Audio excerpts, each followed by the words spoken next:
All right. Good morning. Glad to see each of you. Glad to have you here with us. We're continuing our study in the book of Revelation.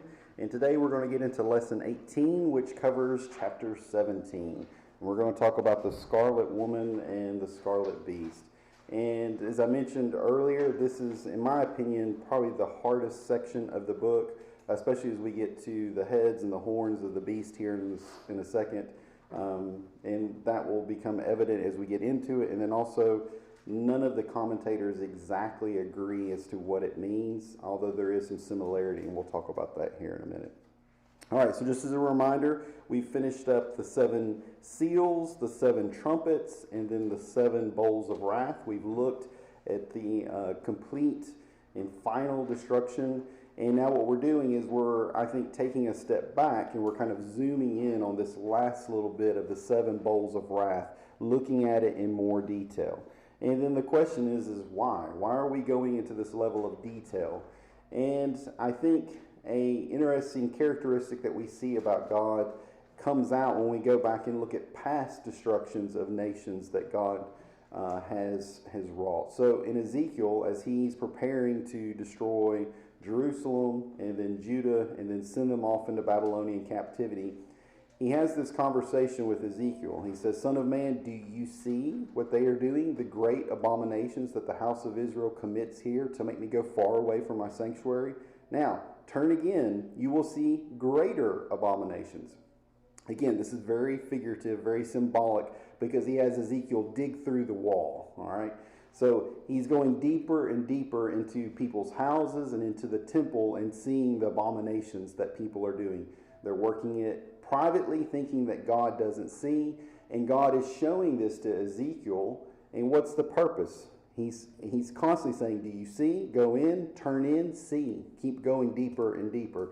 And the whole point is that he's going to bring destruction, that when it happens, even though Ezekiel has seen all of these things, he reacts emotionally and he says, Lord God, will you destroy all the remnant of Israel in pouring out your fury on Jerusalem?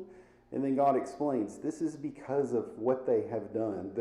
The excess of their bloodshed, their perversity, the fact that they think that I've forsaken the land, and they'll get their wish. I will forsake them. I will turn them over to Babylon. I will recompense their deeds upon them. So one of the interesting things that I think we see in Ezekiel, and I think we're seeing it also in Revelation, is that God wants us to understand his judgments. They're not arbitrary. He is not just saying, oh, time's up, you've had your turn, now it's time for another nation. There is a reason for his judgment, and it's driven by his sense of justice, his characteristic.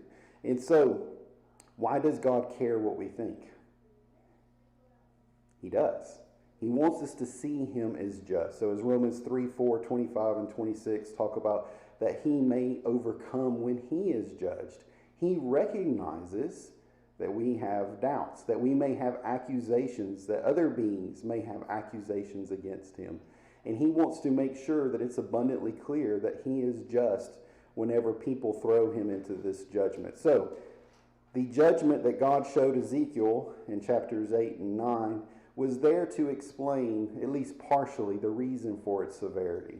And I think that's the same thing that we're also getting here. There's other reasons, but for people who are far removed from the crimes of Rome, it may seem strange that there was such wanton destruction that was brought upon them. And so for people like that are so far removed, they will need extra explanation to understand why this nation, why it's falling. All right. So with that kind of intro in mind, let's get into chapter 17 and look at the description of the woman and the beast. All right. What is the scope of this harlot's influence? How many people is she affecting?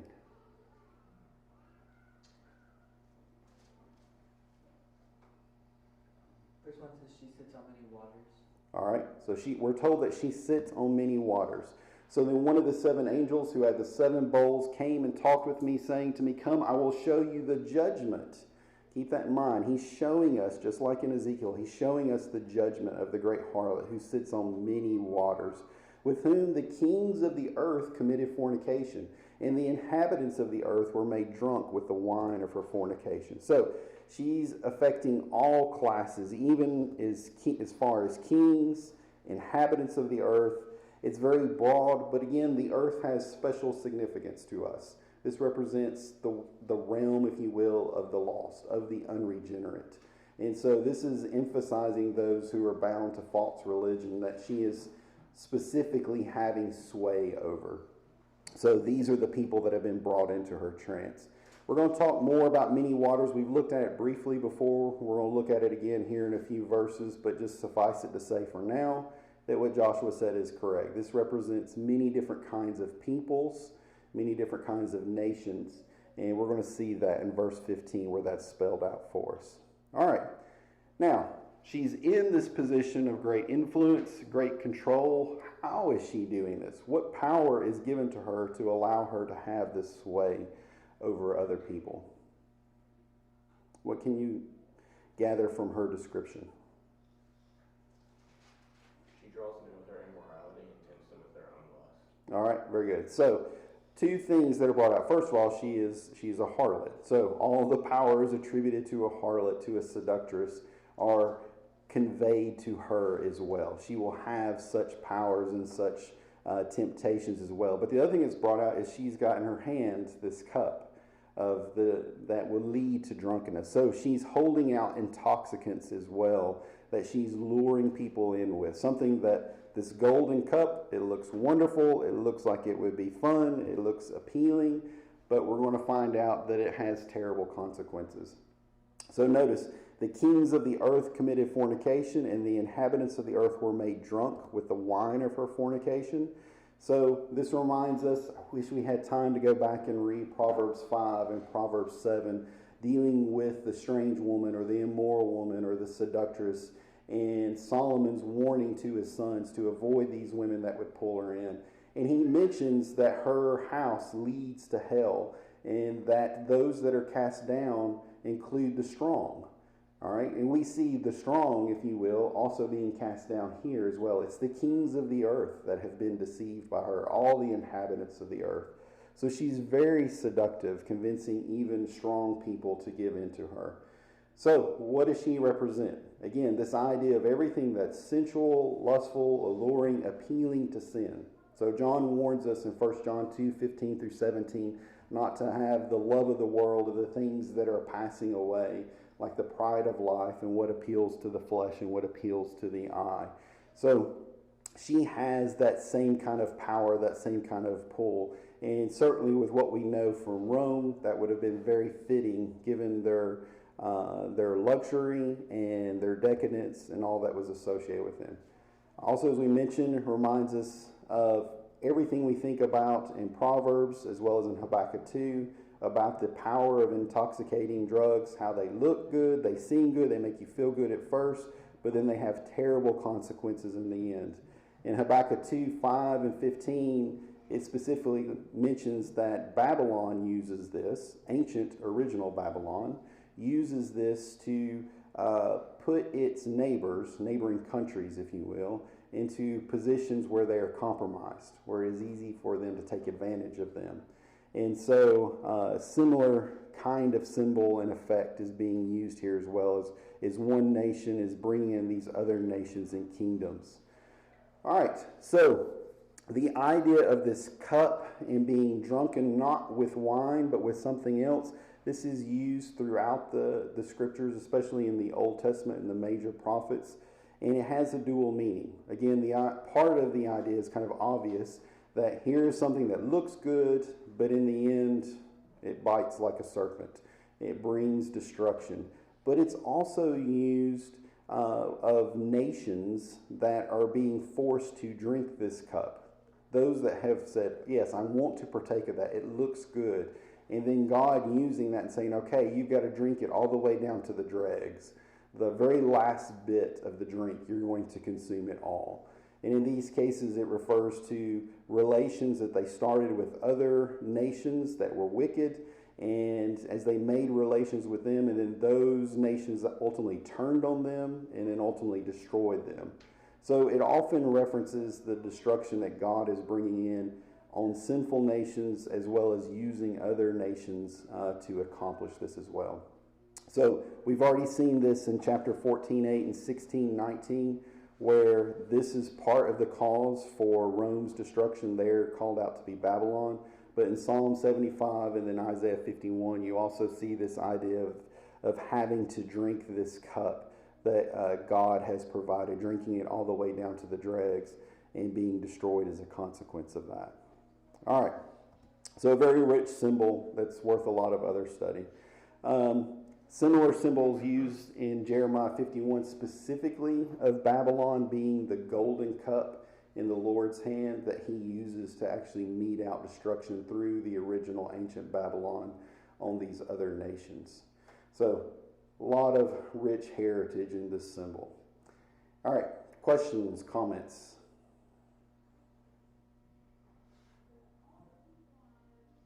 All right, so we talked about this. Upon whom or what does the harlot sit? How does this entity relate to previously described characters?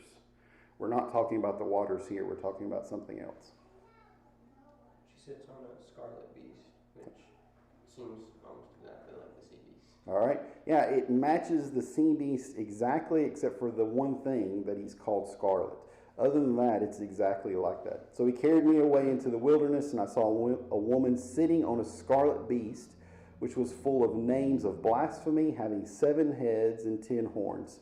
With the exception of the scarlet, that is identical to what we see in chapter 13 with the beast that rises up out of the sea.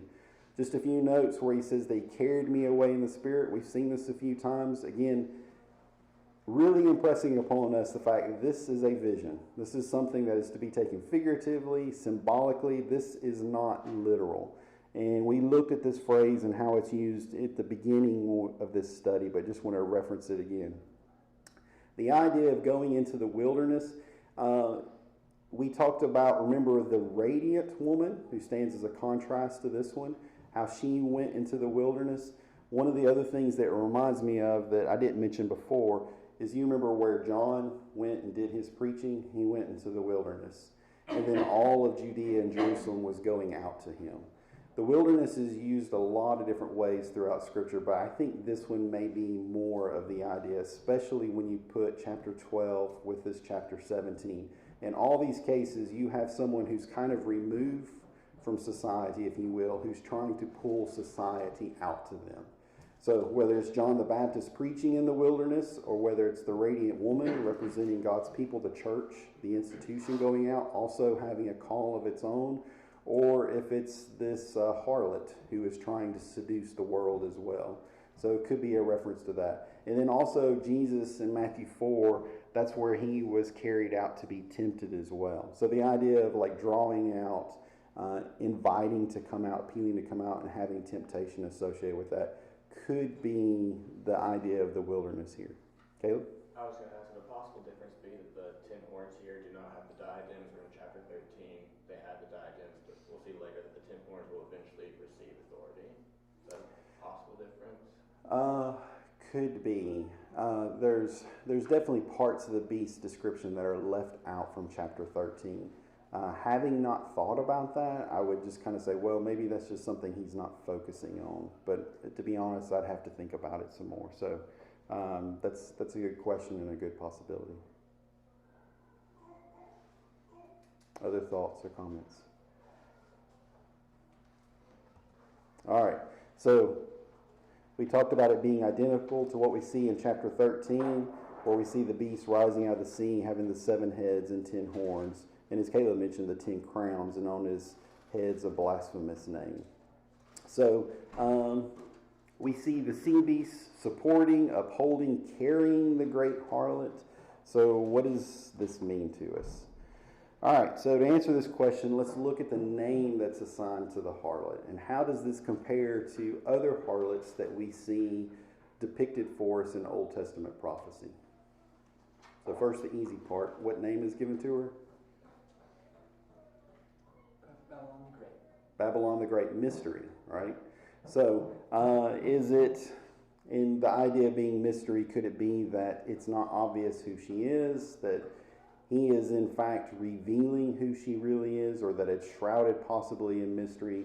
Both of those are good ideas. I like the idea that Again, she, as mysteries are always uncovered or revealed, she appears seductive, she appears appealing, but we're going to see her true nature revealed for us. So that could also be the connection.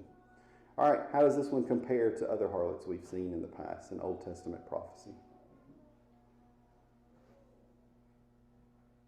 It's similar to the other nations that are referred to in Old Testament prophecies. There are great nations that have a lot of influence, but they end up using it to spread immorality and make bad connections with other nations. As used to refer to like Tyre, Jerusalem, places like that. All right, very good. So this is actually, and this is something that's often overlooked by a lot of people. This is not a unique symbol. It's applied many times throughout Old Testament prophecy to other nations. So she's arrayed in purple, scarlet, adorned with gold and precious stones and pearls, having in her hand a golden cup full of abominations and the filthiness of her fornication. And on her forehead a name was written, Mystery, Babylon the Great, the mother of harlots and of the abominations of the earth. So a lot of things to emphasize here. First, compare her clothing to that of the radiant woman we saw in chapter 12, who was clothed with the sun and with the stars and with the moon. This one is royal in that she's clothed with scarlet. Think about the scarlet robe they put on Jesus to signify, to mock his royalty before the crucifixion. So she's wearing royal adornment and beautiful things. But this obviously fails miserably compared to the radiant woman in chapter 12. And so just kind of keep working on that contrast because we're going to continue to develop it as the book goes. So this is obviously a lot like some of the other harlots that we want to look at from Old Testament prophecy, but she is Babylon the Great, the mother of harlots and of the abominations of the earth. So emphasizing the widespread influence and the fact that all of these other things are proceeding from her, that she is the great influence. It doesn't necessarily mean that she invented all of these, but as ruling over the earth, she is responsible for what happens. Just as a father is responsible for what happens in his household or a president over a country, there is something that this entity is responsible for. All right, so let's look at some of the other harlots. So very similar language is used for Nineveh, the capital of Assyria. And the thing that's emphasized is her conquest and her cruelty in the conquest. So in Nahum 3, he says, Woe to the bloody city, is full of lies and robbery. Its victims never departs. You have the noises of whips and chariots and horses and swords, multitude of slain and a great number of bodies, countless corpses. They stumble over the corpses because of the multitude of harlotries, of the seductive harlot, the mistress of sorceries, who sells nations through her harlotries and families through her sorceries. Behold, I'm against you, says the Lord. And then he specifically says here at the end of verse 7, Nineveh is laid waste.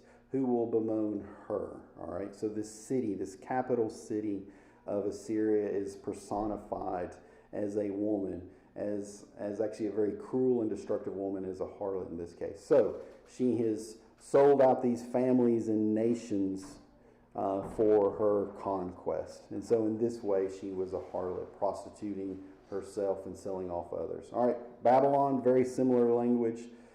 Come down and sit in the dust, O virgin daughter of Babylon. Sit on the ground without a throne, O daughter of the Chaldeans, for you shall no more be called tender and delicate. So very clear reference to the fact that she hadn't been invaded, hadn't been violated, if you will, but that's going to come to an end. She's going to be taken as a city. Take the millstones and grind meal. Remove your veil. Take off the skirt. Uncover the thigh. Your nakedness shall be uncovered, O daughter of the Chaldeans. So she's going to be humiliated and put to slave labor. For you shall no longer be called the Lady of Kingdoms. I was angry with my people, given them into your hand. You showed them no mercy. And in a moment you're going to receive the loss of children, widowhood, because of your sorceries, for the great abundance of your enchantments. For you have trusted in your wickedness. Stand now with your enchantments and the multitude of your sorceries, in which you have labored from your youth. Perhaps now you will be able to profit and prevail. So someone, I think this is a very interesting one because it talks about the Lady of Kingdoms. So it kind of reminds us of the mother of harlots. So this is the one who's in a position over all the others, a broad influence again. All right. So Tyre, Caleb mentioned her as well, this harlot of commerce and wealth. And again, it's not the fact that she was an economic power. It's because of the fact that she was heavily involved in slave trade and then also became entirely materialistic. So the burden against Tyre, well, you ships of Tarshish, for is laid waste. So there's no house, no harbor. She is a marketplace for the nations. The sea basically gives her up and says, I do not labor, I do not bring forth children. And so Tyre is told to go sing the song of a harlot. Take a harp, go about the city, you forgotten harlot. Make sweet melody, sing many songs that you may be remembered. And it shall be at the end of 70 years that the Lord will visit Tyre. She will return to her hire and commit fornication with all the kingdoms of the world on the face of the earth. Her gain and her pay will be set apart for the Lord. So Isaiah foretelling the double destruction of Tyre, being destroyed once, and at the end of 70 years, she is rebuilt and comes back into an economic powerhouse, and then she is destroyed again. So Tyre being given over to commerce and wealth.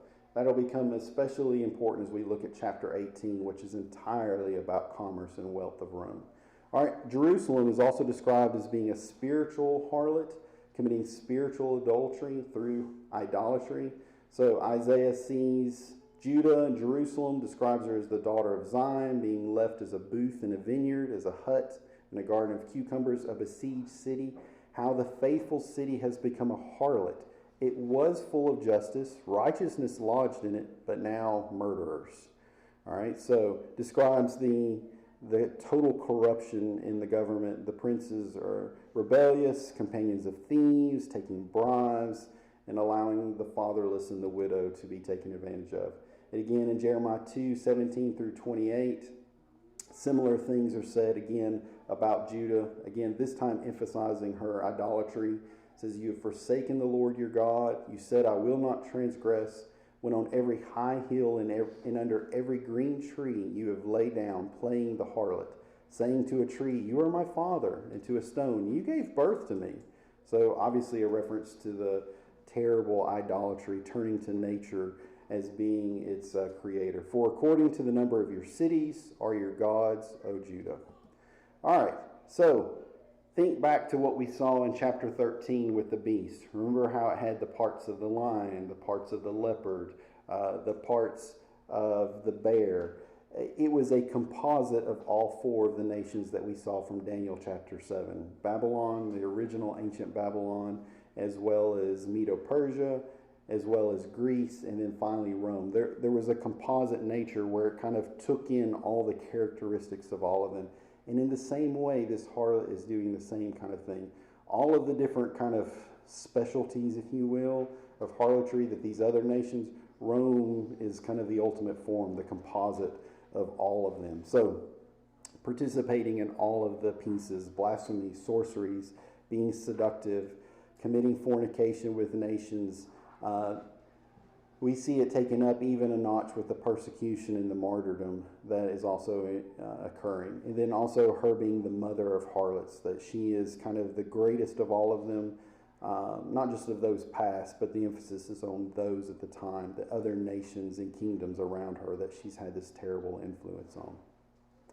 All right, so as you can see, again, another very rich symbol with a lot of passages dealing with this. This is not something that's unique just to Rome. It's been applied to many nations before, and not just to Jerusalem either. And that's one of the reasons why a lot of people misunderstand this and think this is talking about Jerusalem, is because they're not aware of the other passages that are applied to Nineveh, Babylon, and Tyre as well. So they assume this has to be Jerusalem, because they think it's the only harlot that's mentioned in the Old Testament, and that's just not true. Other questions or thoughts, comments? All right. So, why is John marveled? Why is he amazed? Why does he marvel at this harlot? What do you think?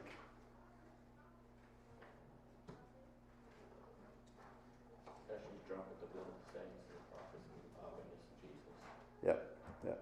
I saw the woman drunk with the blood of the saints and with the blood of the martyrs of Jesus. And when I saw her, I marveled with great amazement. Again, this is when he's told, the angel says, I will show you the judgment. I want you to think sentencing. In a sentencing, why is judgment handed down? The judge always explains the judgment first. This is the reason why you are being sentenced. In this chapter, we see the reason for her sentencing, why she is being handed down her judgment. In the next chapter, we're going to see the beginning of that judgment being executed against her and what happens. So, why is she being destroyed?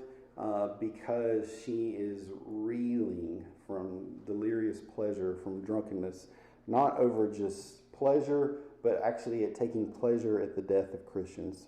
So think about the Colosseum, think about the Christians that were fed to lions and to other animals just for sport, just for the pleasure of the city to take in, just like a football game or a basketball game. What did they go see? What did they do on the weekend? Oh, we just watched a bunch of Christians get eaten by lions. So his amazement seems to focus on this woman, identifying her based off how the angel says, why are you amazed? I will tell you about her in her identification. So he seems to be thinking about, who is this?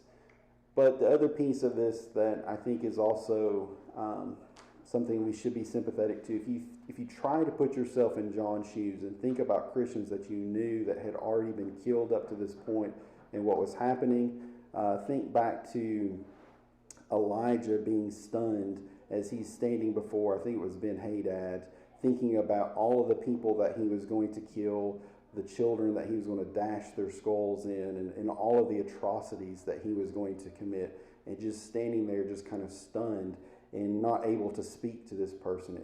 I think you can see a similar kind of reaction here as you think about this, even though he doesn't know exactly who this is at this point, that all of the good people that is being killed and going to be killed by this entity. So, amazing to think about it being so splendorous, so beautiful, and then yet so cruel and wicked and destructive at the same time. And also amazing that it hasn't been destroyed already. But that is the point of these chapters. This is why this destruction is coming. That's being explained to us. All right, any other thoughts about the harlot before we move into the beast? All right, so what is suggested by the description of the beast that was and is not and yet is? And I will say this is probably, I think, the hardest question for the entire quarter. Could it be that the nature of it is that it rises and falls, but it's always still there somehow, All right. in some way? So what part of it do you think is rising and falling? The part that you see, like the kingdom, like the physical kingdom, maybe seems like it's being destroyed or that it's coming to power, but the nature of it is always there. All right. So that definitely seems to play a part of it. So the angel says to John, why did you marvel? I will tell you the mystery of the woman and of the beast that carries her, which has the 7 heads and the 10 horns. The beast that you saw was, and it is not, and will ascend out of the bottomless pit and go to perdition. And those who dwell on the earth will marvel, whose names are not written in the book of life from the foundation of the world, when they see the beast that was, and is not, and yet is. So I think that gives us a clue that this has to be something that is observable to other people. If we're talking about the rise and fall of empires, it's very hard for a person to see an empire rise and then fall and then come back. So this has to be something, I think, that could happen within a person's lifetime. It doesn't have to be, but I think it suggests that. So there's a couple of options here. We're going to talk about this more in just a minute. Actually, this is not the hardest question, I think. I think it's the next one. So the one idea could be is that the Roman Empire recovered from a near disaster. So either through incompetence of an emperor or an invasion or a civil war or whatever, almost is destroyed and then kind of comes back from the brink of disaster. But it's going to ultimately be destroyed. The other idea would be is that the persecuting influence. You would have, say, an emperor who is very oppressive, and then all of a sudden it goes away. That emperor goes away and the persecution goes away. Whew, that's over with. Nope. It's going to come back from the bottomless pit. So the bottomless pit we've seen already is associated with the origin of the devil. This is where he comes out of, where his influence comes out of. I shouldn't say origin. This is just where he comes out of. And so this shows that it's that kind of influence that's being applied to this. Again, going back to chapter 13, it was the dragon who gave the beast his throne and gave him his power. So I lean toward it being the persecuting influence coming and going, but it's hard to say for sure. All right, let's get into the next one. This is the one that I think is the hardest. How does the angel interpret the heads of the dragon? And how does this help us identify who the beast really is?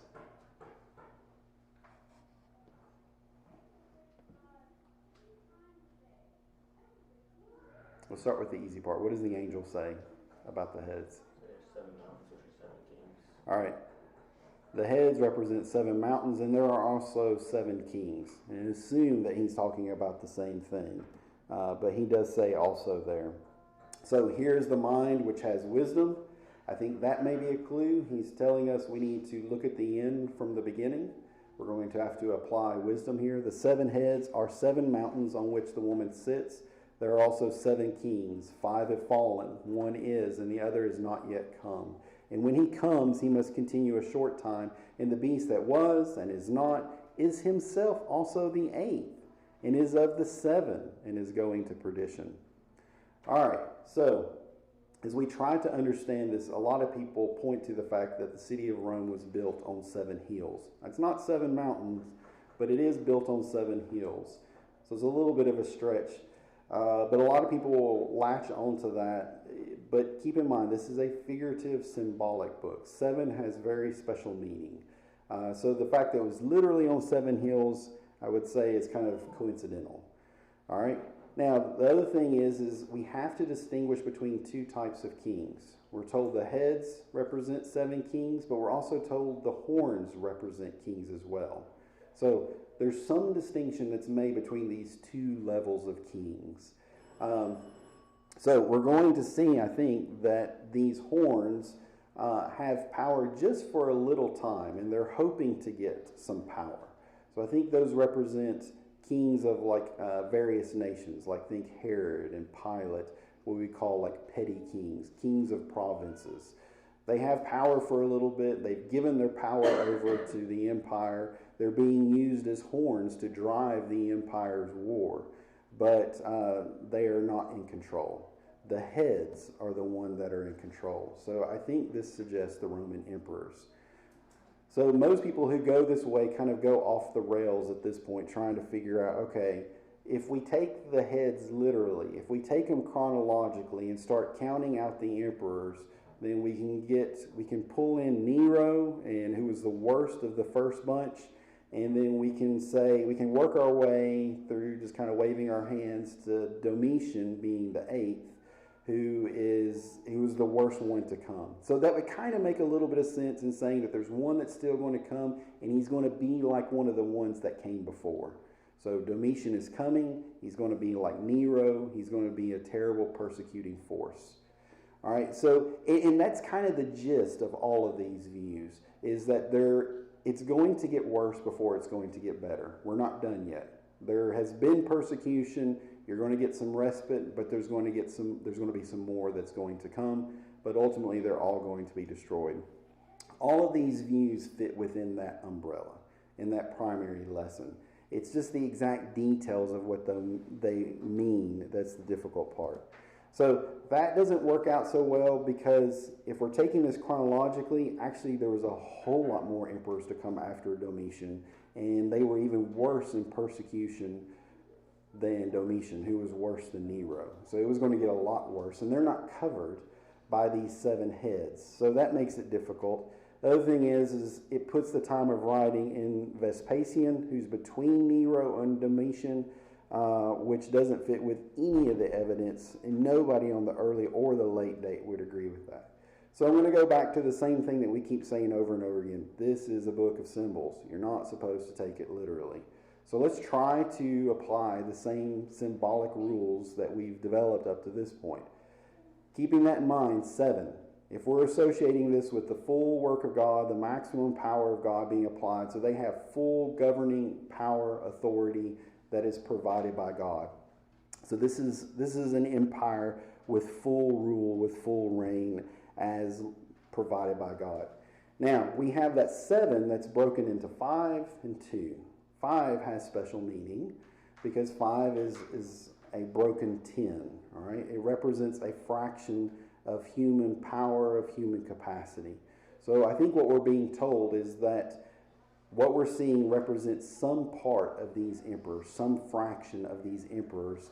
Since we're talking about this persecuting influence, then that's what I would assume then, that some fraction of the emperors are going to be persecuting and be very destructive. It's interesting, the word fall is assumed by most people to mean that they died. And it can mean that, but also when we read about people falling down to worship somebody, it's the exact same word there as well. So could it be that these emperors have submitted, have fallen down, worshipped this persecuting influence? They've succumbed to this. So again, a mistake to try to interpret this chronologically, but maybe it's better to think of that from this other perspective, that they've succumbed or submitted. So if we take our 7, that the angel has broken into 5, and then he says it's 2, wait, no, it's really 3. So if we think of the 3 then that's our number for emphasis, for extremity. So a huge fraction, a significant portion of these emperors are going to be persecuting, and it's going to be a large number, and it's going to be very intense. All right, so that, taking with this was, is not, and not yet to come, I think all of this leads to the idea that, as I said earlier, it's going to get worse before it gets better. That they've already had some persecuting influence, but there's going to be more to come, and more emperors to come, and it's going to get worse. All right. That is actually what I lean towards it meaning. Is there any questions about this? I'm going to give you 2 other alternatives before we close this. Could it be referring just to the judgment of this beast is assured? That, I guess time is fulfilled. could be the certainty of its destruction. Yeah, could be a possibility. Let me, real quickly, as you're gathering your stuff up, let me give you the other 2 ideas. Another one, less popular, but that this represents these 7 heads, are like kind of the 7, again, symbolic, but the kingdoms that make up the empire. But the problem is that's the whole point of the horns. These petty kings of the other provinces who've given their power over. And so I don't think that's a good option because it's going to blur that distinction with the horns. The other way to look at this is again trying to take this, going back to Daniel's use of kings representing kingdoms. Could this represent the different empires that have led up to Rome? And Rome being the one that now is, and there's going to be another empire after Rome that comes in the same spirit. I think this is not a viable option, although it's very popular, because when we get to 1920, we're going to see the beast in its entirety chunked into the lake of fire before the 1,000 years. So that doesn't leave room for some empire to come along in chapter 20 that's supposedly a part of this beast because it's already been burned up. So I don't think that one works either. I think you're going to have to go with some variation of what we looked at previously. Love to hear your comments and questions. We're going to pick up with the 10 horns next time. Thank you all.